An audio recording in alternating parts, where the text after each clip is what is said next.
Okay, welcome back. In this session, we're going to look at how do you treat, greet, seat, and then follow up with first-time guest. Okay, we probably won't get to all of that in this session, but we're going to take a pretty good chunk at it, and then we'll spend at least 2 sessions on first-time guest. Now, as we get into today's session, let me just remind you of our key verse for assimilation. It's from 2 Peter 3:18. It reads, "You must grow in the grace and knowledge of our Lord and Savior, Jesus Christ." And the truth is, for most people, that process of growing in Jesus Christ, of understanding who Jesus is, it starts when they come to church for the first time. So I don't know if you can remember in your own personal walk with God when you came to church for a first time. But coming to church for the first time can be a very intimidating process. And even if you can't remember coming to church for the first time, you can certainly remember going on vacation and checking into a hotel for the first time. Perhaps you went to a large resort and you walk in there and you're not even sure where to park or where to unload your luggage or where the front desk is. This can be a very confusing and unsettling experience to go somewhere that you've never been for the first time. Well, when it comes to first-time guests, they have the same experience as you have when you go somewhere for the first time. But unfortunately, coming to church is even more intimidating. You know, it's a very intimidating thing for someone who's never been to church to show up at a church for the first time. They don't know where to park. They don't know if they're going to be welcomed. They don't know if they're going to like the people. They don't know if they can trust you with their children, or they don't even know where to enter. And some of you have renovated your sanctuary so much that if they come in what looks like the main door, they actually walk into the choir loft. So this is something we really have to think about, that first-time guest experience. And you know, a lot of people will come to church for the first time, but it's a very difficult challenge to get them to return to church for a second time. But here's a startling statistic. People decide whether or not they're coming back to your church within the first 7 minutes of arriving.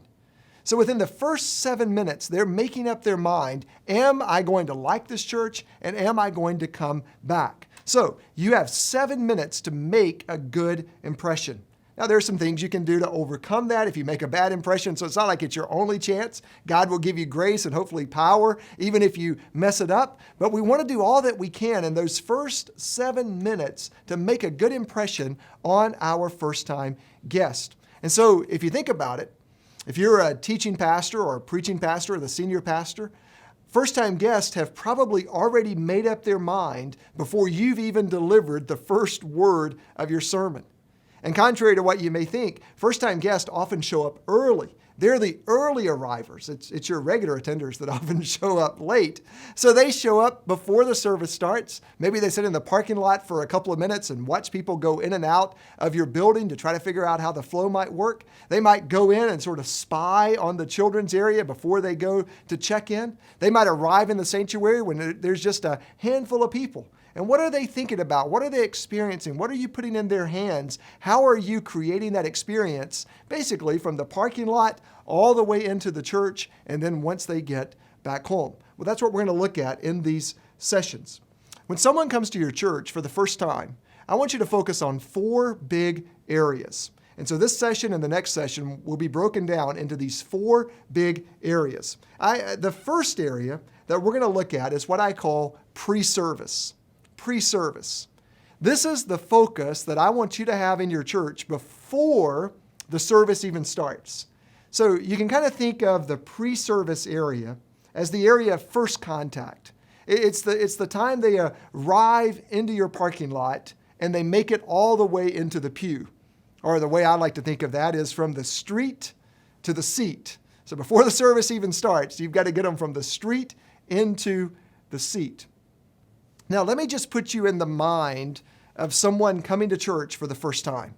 So maybe you can think of someone who recently was a guest at your church. I almost said a visitor at your church. I'd have been cursing at you here in our second session. But think of someone who recently was a guest at your church for the first time. If you know them, maybe you can literally visualize them. Let's just take a family who lives down the street. Maybe it's a mom and a dad, and they've got 1 or 2 children. Or maybe more likely, it's a mom and a stepdad, and it's a mixed family, and he has a child from the first marriage, and they have a child together. But whatever the situation might be, on Saturday night, that family makes a bold decision to say, we're going to go to church tomorrow. And the kids say, church? What does that even mean? What time will we have to get up? We're going to miss Sunday morning television. Maybe dad's even a little reluctant, or maybe mom's a little reluctant, but somehow or another, this family makes a courageous decision, I would say led by the Spirit. Probably God is already working in their life through some tension, transition, or trouble that they're going through. And for the first time in a long time, or maybe for the first time since never, they are thinking about going to church. And so now on Sunday morning, they have all of these dreams about what that Sunday morning is going to be like. Maybe dad thinks, I'm going to get up early and cook pancakes for the entire family, and I'm going to make this a great Sunday morning, the best Sunday morning that we've ever had. And mom has dreams about how she's going to dress and how she's going to dress the children and how they're going to make it down to that church. Now, that's going on in the positive side of their mind. On the flip side, they're thinking, I wonder if we'll be welcomed.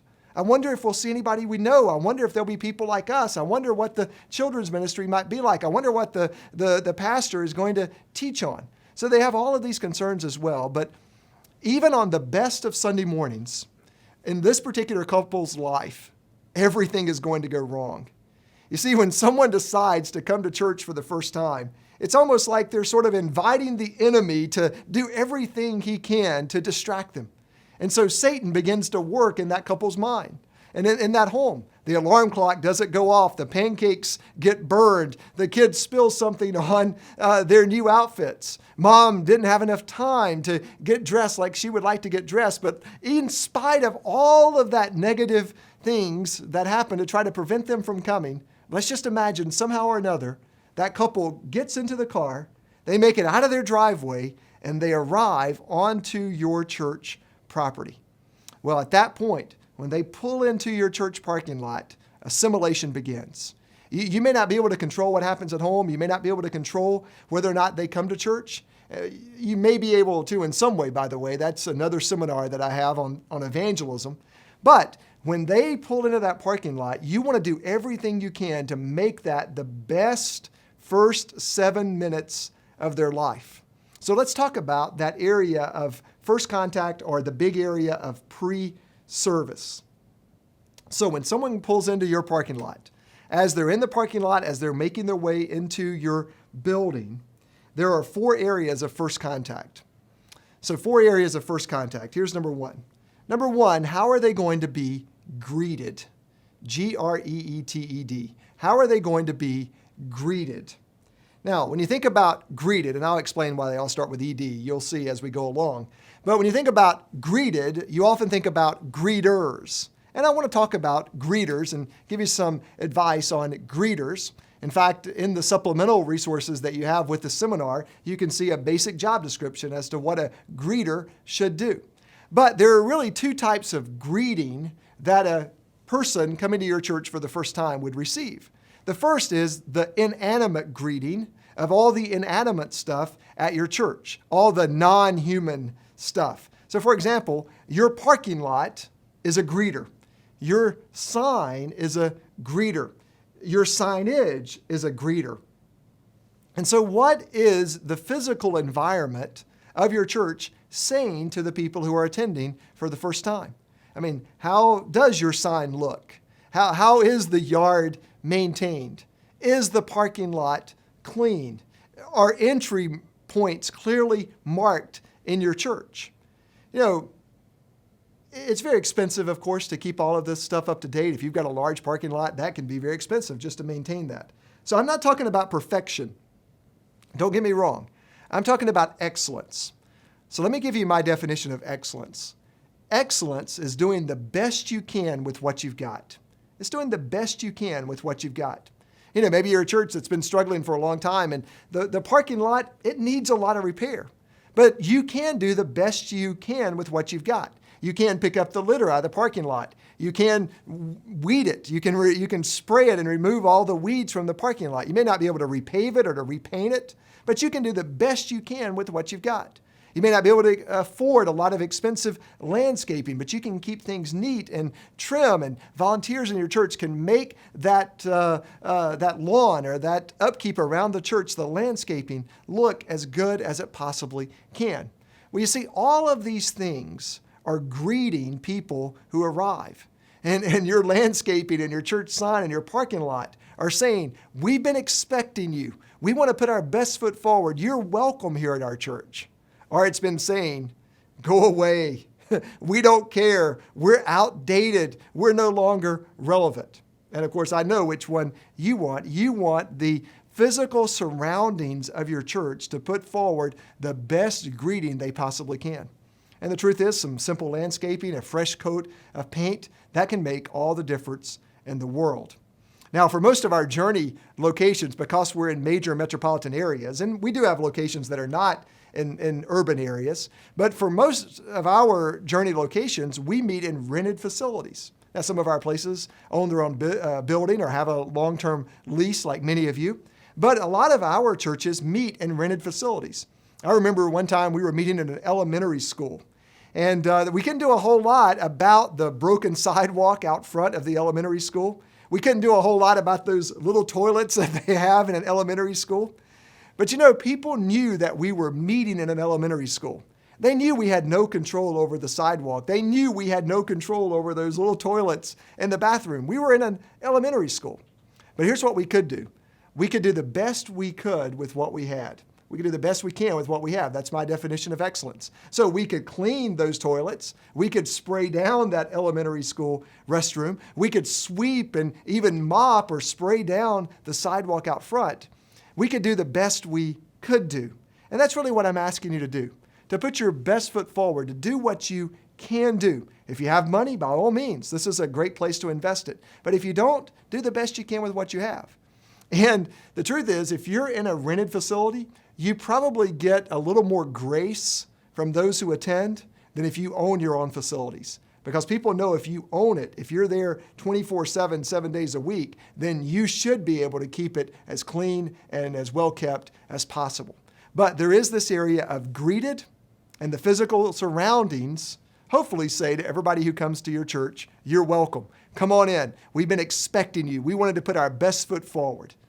Just like I was talking in the last session, if you were coming to my house for dinner, if you were my guest, we would clean up. We would do the best we could. We might sweep some of the toys underneath the couch, but we would at least do the best we could. So that's the physical surroundings when it comes to greeted. Now, another part of the greeted area is your greeters. These are the people, literally, that stand out in front of your church or stand at the door of the church, and they welcome people. I mentioned that I was on staff at a large church in Southern California back many years ago before I started the Journey. And in Southern California, it was common to have greeters who would literally hug you in the parking lot. I mean, it was Southern California. They were a hugging crowd out in Southern California. But when I moved to New York City, I knew that it probably would not be wise to have greeters that would hug you. New Yorkers think if you're going for a hug, you might just be going for their wallet, and they're a little uncertain about that. So I had to really adapt this to my culture. And I want to encourage you to adapt this to your culture. You know, more and more people today, they don't like to shake hands. But the first thing that we think about when it comes to a greeter is that you offer to shake somebody's hands. Well, more and more people are germophobic, and there's some very well-known celebrities and folks who don't like to shake hands. Well, a lot of people are like that. More people in America are introverts than they are extroverts. I don't know necessarily outside of America, but I imagine this is true for many Western civilizations. And then depending on your culture, wherever you are, you have to adapt this. So what does a friendly greeting